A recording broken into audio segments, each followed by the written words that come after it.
Ketua Dewan Kemakmuran Masjid Al-Ikhlas, juga Dr. Andes Haji Irwansyah M.Hum beserta para segenap pengurus dan jajarannya tidak kami sebutkan satu persatu. Ada Pak RT tadi yang kami hormati, Ketua RT kita Bapak Haji Irwan Bagus dari Ekonomi, dan yang sama-sama kita hormati, kita muliakan narasumber pada pagi hari ini, Dr. Haji Muhammad Yaki M.Ag, yang insya Allah akan memberikan tausiah kepada kita semua. Salawat dan salam semoga senantiasa tercurah kepada diri kita Nabiullah Muhammad Sallallahu Alaihi Wasallam, dan kita yang hadir dalam rodoh min rodul jannah, duduk dalam taman-taman surga ini senantiasa istiqomah, ittiba Rasul, mengikuti sunnahnya, diakui sebagai umatnya, insya Allah akan mendapatkan syafaat. Amin ya rabbal alamin. Jemaah rahmatullah, hari ini Ahad bertepatan pada tanggal 14 September, betul ya? 21 Rabiul Awal 1447 Hijriah. Allah masih berikan kita nikmat banyak sekali, iman, Islam, sehat. Mudah-mudahan dengan nikmat itu kita mampu menjaga amanahnya untuk selalu istiqomah. Jemaah rahmatullah, mendapatkan rahmat keberkahan dari Allah Subhanahu wa taala. Mari kita sama-sama baca kalimat basmalah. Bismillahirrahmanirrahim. Selanjutnya tanpa panjang lebar kepada Ustaz dipersilakan materi kita tentang hadis. Kepada Ustaz.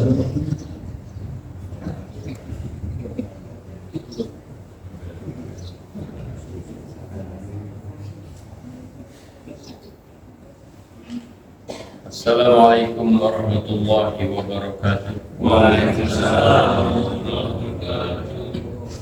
Bismillahirrahmanirrahim. Innal hamdalillah nahmaduhu wa nasta'inuhu wa nastaghfiruh wa na'udzu billahi min shururi anfusina wa min sayyiati a'malina. May yahdihillahu fala mudilla lahu wa may yudlil fala hadiya lahu. Ashhadu an la ilaha illallah wahdahu la syarika lah wa ashhadu anna Muhammadan abduhu wa rasuluh. Allahumma salli ala sayyidina Muhammadin al-fatihi lima ughliq wal khatimi lima sabaq nasiril haqqi bil haqq wal hadi ila siratikal mustaqim wa ala alihi wa ashabihi haqqa qadrihi wa miqdarihi al-'azim.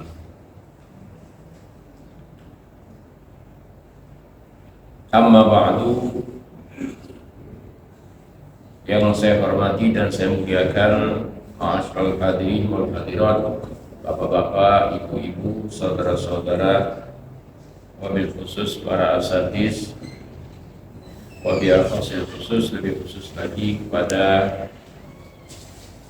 dua masjid serta jajaran pengurus Masjid Al-Ikhlas.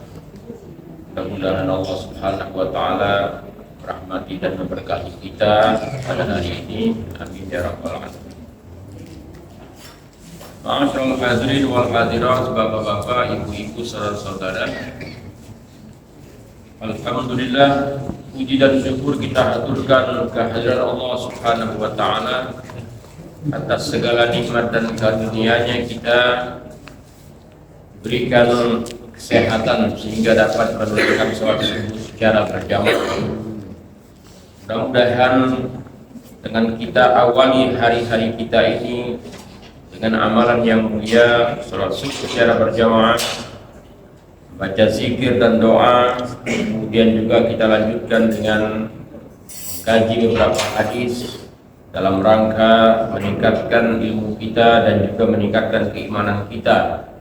Mudah-mudahan Allah Subhanahu wa taala senantiasa memberikan kepada kita perlindungan, memberikan kepada kita kekuatan iman, memberikan kepada kita rasa semangat untuk meningkatkan ibadah dan keimanan kita pada Allah Subhanahu wa taala. Pada pagi hari ini kita akan melanjutkan kajian hadis kita tentang at-tarhib min izhari syamatata bil muslim wal iftikhar wal baghi. At-tarhib yaitu ancaman atau larangan, ya, untuk izhar asyamatah. Syamatah. Syamatah itu artinya kita bergembira atau senang di atas penderitaan orang lain.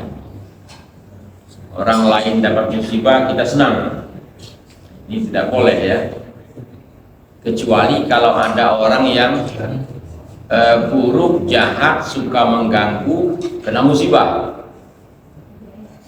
Bolehkah kita senang? Boleh senang. Boleh senang itu dalam rangka kita aman dari gangguannya.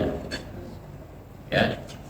Misalnya orang ini suka mabuk, suka mencuri, suka membuat kekacauan, kekisruhan, yang kerok lah ya di suatu kampung itu, lalu Allah kasih dia ujian, entah sakit, entah kecelakaan atau apa.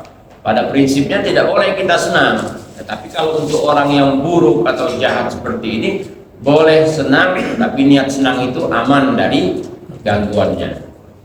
Tapi kalau orang yang baik-baik ya mendapatkan musibah, maka kita tidak boleh merasa senang, apalagi kalau menampakkan rasa senang di atas ujiannya atau penderitaannya. Nah, di sini Rasulullah SAW bersabda, wala tuzhir ya, an Wasilah bin al-Asqa radhiyallahu anhu qala Rasulullah sallallahu alaihi wasallam la tuzhirish syamatata bi akhika fayarhamahullah wa yabtaliyaka. Jangan engkau menampakkan rasa gembira, rasa senang terhadap saudaramu yang sedang mendapatkan musibah. Maka nanti Allah Subhanahu wa taala akan merahmati saudaramu yang tertimpa musibah dan akan berbalik untuk mengujimu. Sebagian orang kan kadang-kadang mengatakan ada orang yang dikit-dikit sakit ya, dia sembuh, istrinya kena, anaknya kena. Nah, ada orang itu senang mengatakan itu akibat amal perbuatannya, sesuai dengan amal perbuatannya ya. Nah, nggak boleh ini ya, nggak boleh. Bisa jadi orang seperti itu ya sedang diuji ya, sedang diuji. Jadi kalau kita senang-senang orang itu dapat rahmat, kita ujian itu kembali kepada kita juga. Dan sudah menjadi hukum alam, bukan sekedar hukum alam berasal dari omongan kita ya, ini berasal dari hadis Nabi juga ya. Kalau kita itu menzalimi seseorang ya, membuat orang itu harga dirinya jatuh, membuat orang itu kerugian, mempermalukan orang, kata Rasulullah, kita akan belum mati kecuali kita pun akan melakukan seperti orang itu. Nah, ini kata orang hukum alam, tidak, sudah janji dari agama ya, dari Allah, dari Rasulnya. Karena kita tidak boleh ya merendahkan orang, membuat orang lain malu, menjatuhkan harga dirinya ya di hadapan orang. Maka nanti Allah akan uji kita juga yang seperti itu ya. Jadi kalau kita ada melihat orang sedang diuji ya, usahanya bangkrut,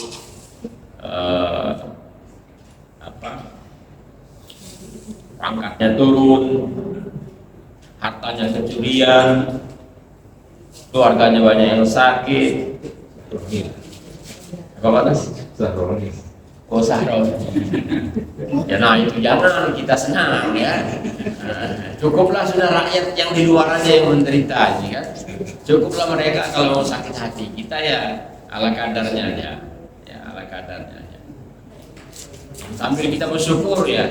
Wah, kalau kita dalam posisi seperti itu gimana? Ya. Kita ini kan belum saja dikasih kesempatan. Ya. Bisa jadi kalau kita dikasih kesempatan seperti itu mungkin nggak jauh-jauh dari situ atau bisa lebih lagi. Ya. Nah, jadi ujian-ujian yang diberikan oleh Allah Subhanahu Wa Taala itu, ya, bagi seseorang bisa jadi untuk meningkatkan derajat.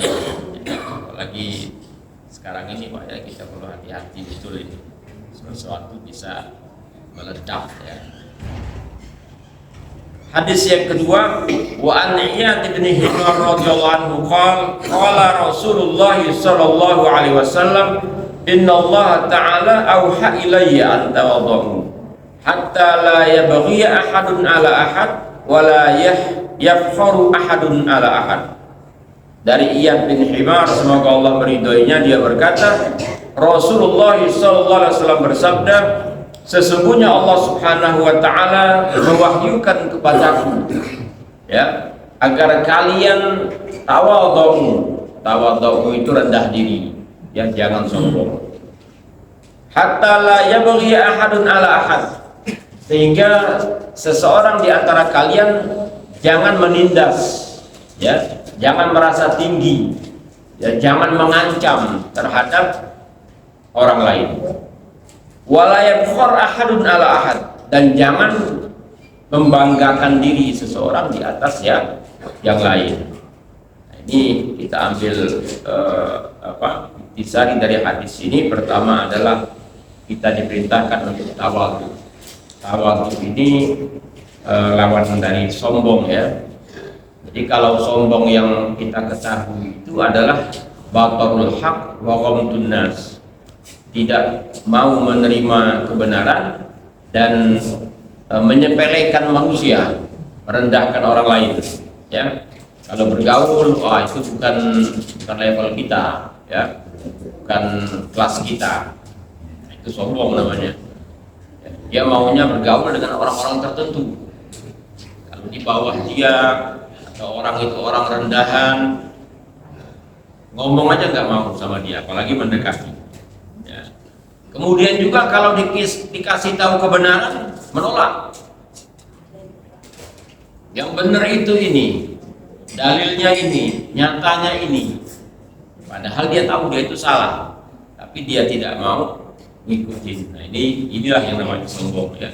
Sehingga sahabat waktu itu bertanya, ya Rasulullah, bagaimana kalau orang itu suka pakaian bagus, sendal yang bagus, apakah itu termasuk sombong? Itu bukan, ya. Itu kita dalam rangka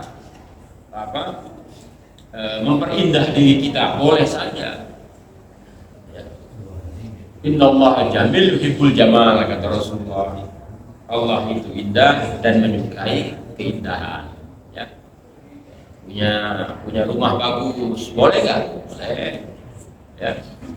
Punya kendaraan bagus, boleh.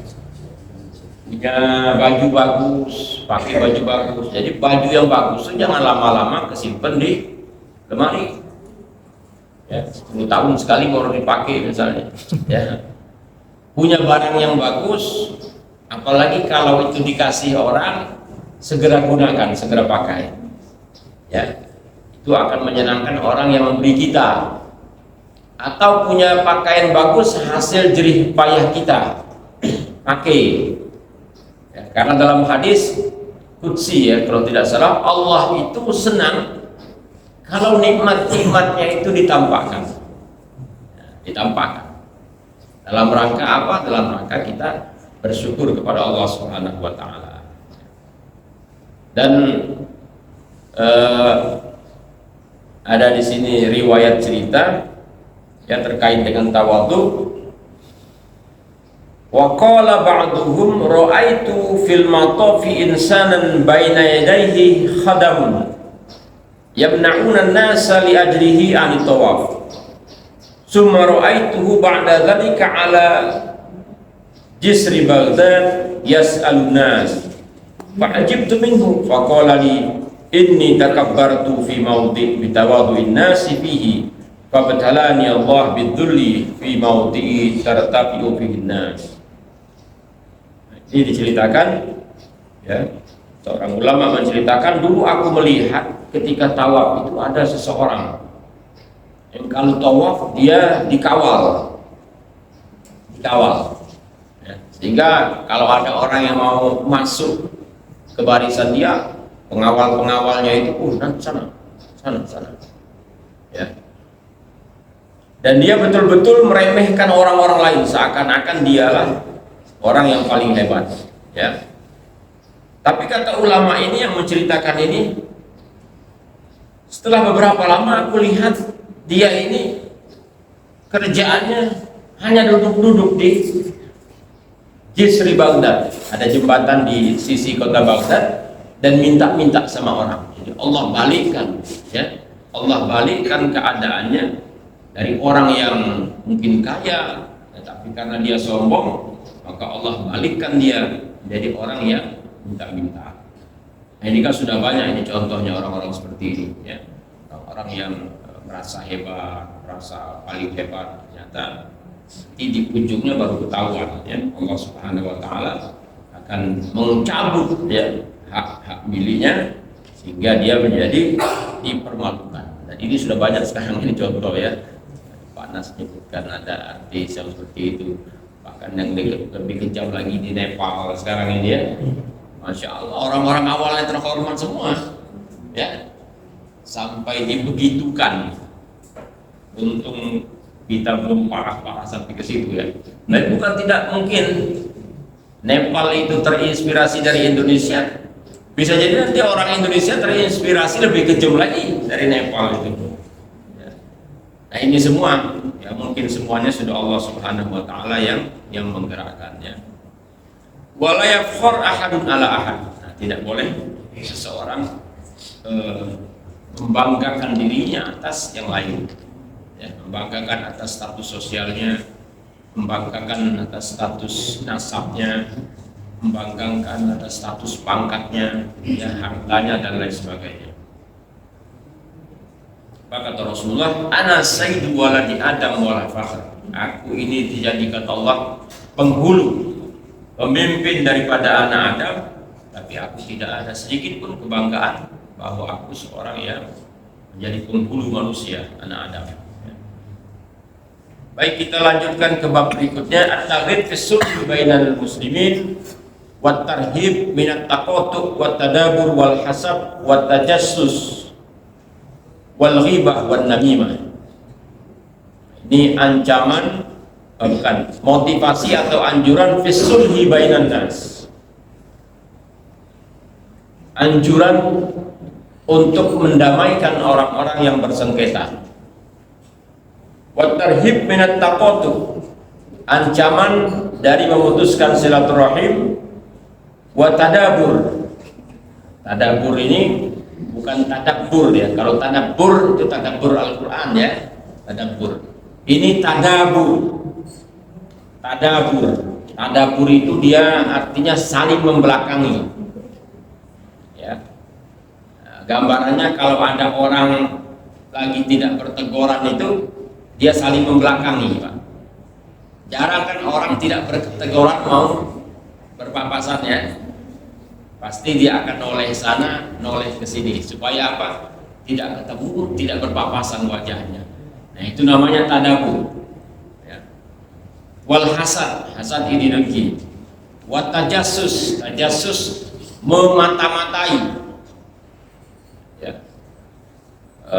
Pengen tahu urusan orang. Ya, memata-matai. Salah satu contoh mata-matai ini itu, kalau kita lewat depan rumah orang, pintunya lagi terbuka, jendela lagi terbuka, lihat kita. Nah, termasuk itu juga memata-matai, ya, tajassus. Ya. Tapi kalau kebetulan lewat terlihat, ya, bukan sesuatu yang disengaja, tidak menjadi masalah. Ya. Ada hadis Rasulullah, man istama'a ila hadisi qaumin wa hum lahu karibun subba fi uzunaihi al-anaq yaumal qiyamah. Kalau ada orang yang memata-matai atau mendengarkan percakapan satu kaum, ya, satu kelompok orang, satu keluarga pengen dilihat, didengar, ya, nguping. Sedangkan orang itu tidak suka kalau tingkah lakunya diperhatikan, percakapannya didengarkan, maka Allah Subhanahu wa Ta'ala nanti akan menyiramkan cairan tembaga di telinganya di hari kiamat. Jadi kalau dalam bahasa orang sekarang apa? Kepo, pengen tahu, dengar sana, dengar sini. Ada yang lebih parah, kemal. Kemal apa? Kepo maksimal. Kepo maksimal. Kepo maksimal. Jadi kalau ada orang nama Kamal, marah. Kepo maksimal, terlalu pengen tahu. Kalau orang Palembang lama dulu ngomongnya fudul, kecerodean. Ya Pak Irwan ya, kecerodean ya Pak. Kecerodean itu tadi kepo maksimal. Kalau dalam bahasa Arabnya fudul, kalau orang Arab ngomongnya fudul. Ini fudul betul. Dikit-dikit pengen tahu urusan orang. Ya. Itu tidak boleh, ya, tidak boleh. Wal hasad tajasus ya, ghibah namimah. Ya. Jadi kita masuk kepada as-sulh bainal muslimin, mendamaikan antara orang-orang yang bersengketa di antara orang-orang yang beriman, ya. Nah, ini ada hadis Rasulullah SAW mendamaikan dua orang atau satu keluarga, suami istri yang sedang agak kurang akur, ya, didamaikan. Ada antara teman kita sendiri. Nah, ini amalan yang sangat baik sekali ini, mendamaikan ini. Nah, sampai-sampai Rasulullah bersabda, ala adullukum ala amalin, ya, afdali min darajatus siyam was shalah was zakat. Qalu ya Rasulullah, bala ya Rasulullah. Qala islahu zatil bain. Hadis riwayat Abu Dawud, ya.